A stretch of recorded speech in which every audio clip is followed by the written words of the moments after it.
1992 की ये कहानी है काफ़ी डरावनी। तो इसे सुनने के लिए आपको वीडियो पूरी देखनी होगी क्योंकि सत्य घटना पर आधारित ये कहानी काफ़ी डरावनी होने वाली है।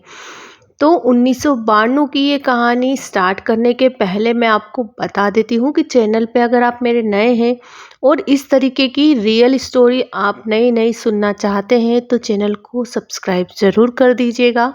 मैं स्वाति आप सभी का इस चैनल पर स्वागत करती हूँ। तो चलिए स्टार्ट करेंगे हम एक काफ़ी खौफनाक और एक डरावनी वाली कहानी जो रियल है बिल्कुल रियल है।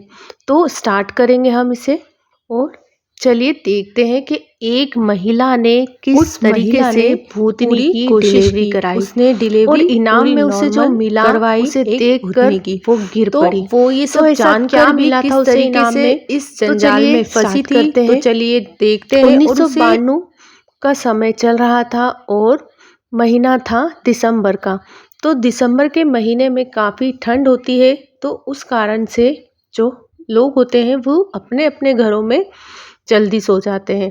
तो समय था करीबन 9 से 10 के बीच का। तो घर में सभी सो गए थे, मोहल्ले में भी सब जगह दरवाजे लग गए थे। और एक शीला नाम की महिला थी जो नावन थी, मीन्स के जो बच्चों की मालिश करती थी और जो लेडी से होती थी महिलाएं उनकी डिलीवरी करती थी। तो वो घर जाकर डिलीवरी करती थी, ये चीज़ें वो करती थी। तो शीला जो थी वो अपने काम से आ चुकी थी और अपने घर में खाना वगैरह बनाकर सो गई थी। तो 9 से 10 का समय सभी घर के सदस्य भी सो गए क्योंकि ठंड का दिन था। तो ठंड के दिनों में नींद भी जल्दी आ जाती है। तो नींद आने के लिए वो जल्दी सो गए थे सभी। तो 10 बजे उसके दरवाजे पे खटखट की आवाज़ आती है। उसके घर पर खटखट की आवाज़ आती है। वो घबरा के उठती है क्योंकि इतनी रात में कभी भी उसके घर पर कोई नहीं आया। तो समय हो गया था 10 का। तो उसने देखा दरवाजे पे एक जेंट्स खड़ा था, मीन्स के जो आदमी था वो काफ़ी लंबा और अच्छा था, नॉर्मल था। तो उसने पूछा कि क्या आप डिलीवरी कराते हो? महिला का जापा आप करा सकते हो? तो उसने कहा हाँ कराती हूँ, पर मैं इतनी रात में घर पर किसी के भी नहीं जाती। तो उसने काफ़ी फोर्स करा पर वो महिला नहीं मानी, जो शीला थी वो नहीं मानी। फिर उसने हाथ जोड़कर रिक्वेस्ट करी और फिर थोड़ी देर बाद उसने कहा कि मैं अपने पति से पूछ लेती हूँ, उसके बाद मैं आपके साथ चल लूँगी। तो उसके पति से जब वो पूछने जाती है तो उसके पति से कहती है कि आप भी मेरे साथ चलो। तो उसका जो पति होता है वो कहता है कि नहीं, अभी घर पर बच्चे अकेले हैं, तुम जाओ और तुम जो अपना काम है उसे पूरी ईमानदारी से करके आओ।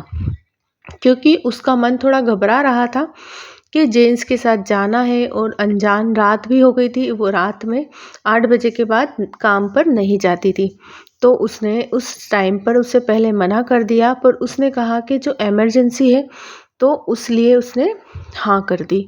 ठीक है, हाँ करने के बाद वो आगे बढ़ते हैं। तो उससे पूछती है कि आपका जो घर है वो कहाँ है? तो वो रास्ते में उसे बताता है कि केवल 5 मिनट का रास्ता है। ऐसा करते करते 1.5 घंटे हो गए थे और उसका घर जो था वो नहीं आ रहा था। तो अब करीबन 10:30 से 11:30 का समय बीच का हो गया था, मीन्स के 11:15 से 11:30 का समय बीत गया। वो चलते चलते थक गई थी। उसने कहा कि बस अब मैं अपने घर जाऊंगी, आप मेरे साथ मजाक कर रहे हो, मुझे आपका घर भी नहीं दिख रहा है और मुझे समझ भी नहीं आ रहा है कैसा क्या है। तो उसे जब भी मंदिर पड़ता था तो वो जो आदमी था वो थोड़ी आगे चला जाता था और वो हाथ जोड़ती, दर्शन करती, फिर आगे बढ़ती। इस तरीके से उसे नहीं पता था कि ऐसा कुछ होगा मेरे साथ। उसे इस बात का बिल्कुल भी अंदाज़ा नहीं था। तो समय के साथ साथ जैसे ही उसका घर नज़दीक आने लगा उसे घबराहट सी अंदर से लेडीज़ को महसूस होने लगी। पर अभी तक भी उसे पता नहीं था कि मेरे साथ कुछ इतना गलत होने वाला है। पर वो अपने काम के लिए आगे बढ़ती रही। तो जब उसका जो समय था वो नज़दीक आया और उसने पूछा कि आपका घर कहाँ है? तो एक छोटा-सा गड्ढा था, जिसे उसने बताया कि ये मेरा घर है। तो उस लेडीज़ ने, जो शीला नाम की महिला थी, उसने उस आदमी की तरफ देखा गौर से और एकदम गुस्से में होकर बोली कि अब आपने अति कर दी, अब ज़्यादा ही हो गया है, इस तरीके से मज़ाक करना सही नहीं है। अब मैं अपने घर जाऊँगी और जहाँ से मुझे लाए थे वहीं पर छोड़ दो, तुमने मेरे साथ सही नहीं करा है। तो 1.5 से पौने 2 घंटे में वो अपने घर पहुँचे, जहाँ पर उस आदमी ने उन्हें बताया कि एक जो गड्ढा है वो हमारा घर है। तो उस तरीके से शीला को काफ़ी गुस्सा आया और उसने केवल इमरजेंसी के कारण ही उसके घर पे आने के लिए हामी भरी थी। अब उसे नहीं पता था कि अंदर तो कुछ और ही मामला है। तो इस तरीके से वो अंदर जाने के लिए तैयार नहीं थी, पर उसने कहा कि आप मेरे साथ यहाँ पर चलो, मैं आपको मेरे घर में अंदर ले जाता हूँ। तो वो बिल्कुल भी घबराती हुई कहने लगी कि इस तरीके का मजाक मुझे बिल्कुल भी पसंद नहीं है और अब तुम ज़्यादा कर रहे हो। यहाँ पर मुझे कोई भी लोग भी नहीं नज़र आ रहे, ना किसी के घर, तो मैं इस गड्ढे में क्यों जाऊँगी।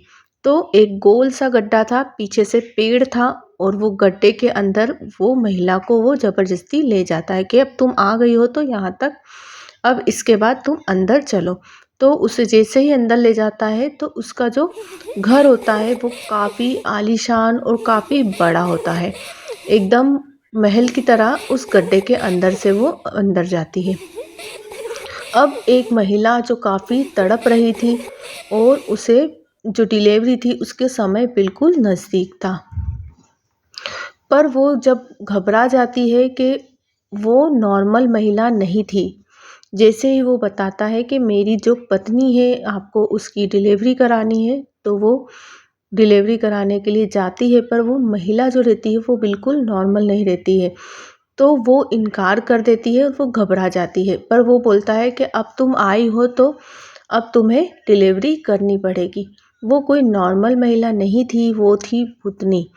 तो जो दूसरी नेगेटिव चीज़ें रहती हैं वो उसकी डिलीवरी करने के लिए एक साधारण महिला को लेकर आया था और वो महिला के साथ जो पुरुष था वो भी नॉर्मल नहीं था, वो भी भूत था। तो अब उनकी जो बच्चा था उसे उसे करने के लिए उसे फोर्स किया जाता था।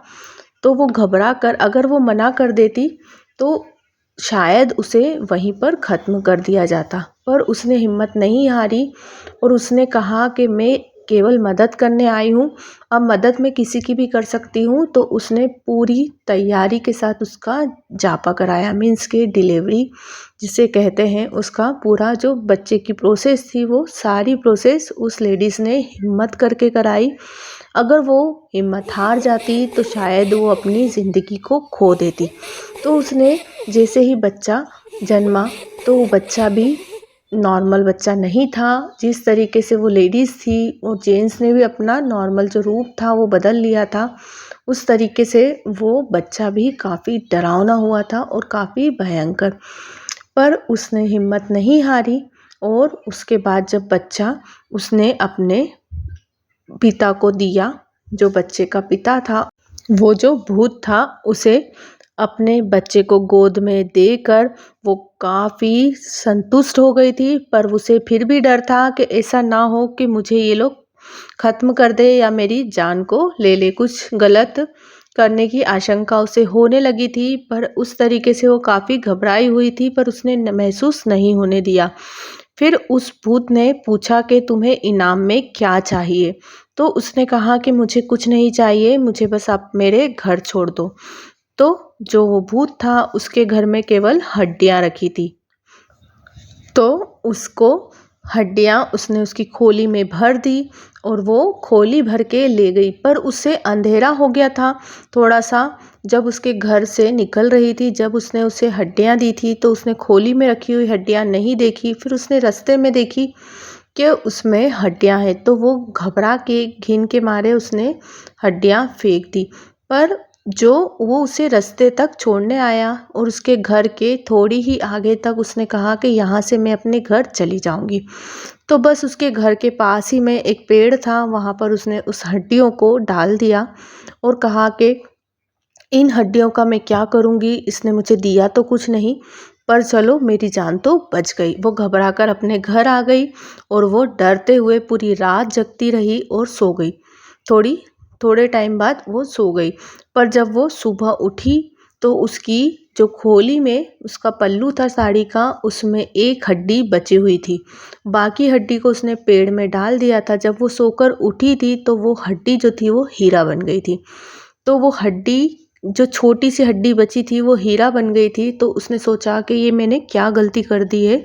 तो वो वापस उसी पेड़ के पास जाती है घबराकर, और उस जो सारी हड्डियां थी उन्हें देखती है तो वो सारी हड्डियां कोयला बन चुकी थी, और उसकी जो झोली में बची हड्डी थी वो हीरा बन गई थी। तो ये सब देखकर वो एकदम बेहोश हो जाती है। फिर जब वो होश में आती है तो उसके पति को पूरी कहानी बताती है और बताती है कि किस तरीके से मेरे साथ ये सब हुआ, और आज मेरी इतनी बड़ी गलती के कारण हमने आई हुई लक्ष्मी को ठुकरा दिया। पर फिर भी उसकी जो एक हड्डी थी वो जो हीरा बन गई थी, उससे उसने काफ़ी धन कमाया। उसे बेचकर उसने काफ़ी बड़ा घर खरीदा, और उसके बाद भी वो काफ़ी पैसे वाली बन गई थी, और उसने अपने परिवार के साथ अपना जीवन काफ़ी अच्छे से व्यतीत करा। तो उसकी एक हिम्मत के कारण उसे काफ़ी अच्छी ज़िंदगी जीने के लिए मिल चुकी थी। तो इस तरीके से ये कहानी ख़त्म होती है।